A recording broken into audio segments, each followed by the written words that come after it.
People who play golf know that there's typically that one great shot that brings you back for the next round. That one booming drive down the fairway. That one great iron that goes up and down and sticks right next to the flag. Or that one long putt that you kind of coax in using body language and it drops in the hole. Well, life at times is like that as well. There are those magic moments that make life worth living. We see in this week's Torah portion that when a person experienced that type of special occasion, he could offer thanks in a very public way to God. He could go to the tabernacle, the Mishkan, or later to the temple and bring a sacrifice, a certain type of sacrifice called a carbon shlomim, a voluntary one that could be brought at any time a person felt the need to publicly thank or express gratitude to God. But nowadays, we don't have a Mishkan, and we don't have a temple, so it's not easy to publicly thank God.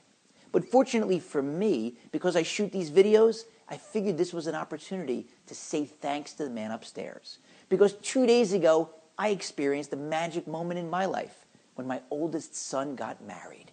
It's still surreal. It still hasn't sunk in yet that he's a married man. But those incredible memories that I'm sure will last the rest of my life of those beaming faces of my son and my new daughter-in-law and all of our friends and relatives who celebrated with us, that's not something that I'm going to forget. I can't share with you all of the feelings, but I can share with you some of the thoughts that I had when my wife and I walked our son arm in arm down the aisle towards the chuppah, towards the wedding canopy. My son chose a particularly appropriate song to be played while he walked down the aisle. A song that quoted the words from the famous prayer of Jacob, Yaakov, before he went to meet his brother from whose murderous rage he had fled so many years before. And when he prayed to God, he said that, I am diminished from all the kindnesses that you've done for me, God. And that's how I felt. I felt humbled. I was so thankful that I'd had that opportunity to walk my son down the aisle. You can't take that or anything for granted in life. My own father was walked down the aisle at his wedding by his mother and his uncle, because his father, Harry Rothenberg, for whom I'm named, passed away before my father got married. So I was so thankful that I was able to celebrate that occasion and that my son got to see his grandparents, my parents and my wife's parents, also walk down the aisle at his wedding. But I also felt a sense of validation. I felt that in some way I was important. When I was younger and I first heard about and then learned about and then studied about the Holocaust, it had a deep effect on me.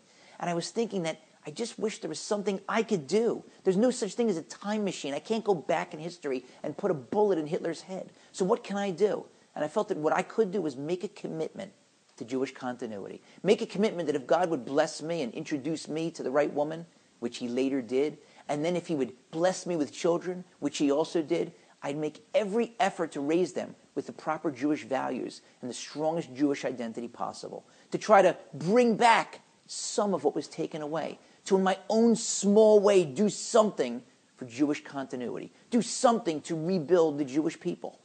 I have a friend who, thank God, has many children. And when they were younger and he'd bring them to a playground, sometimes a person would say to him, "Are they all yours?" And he would say yes. And the person would say, "How many kids are you planning to have?" And he would look the person in the eye and he would say, 6 million.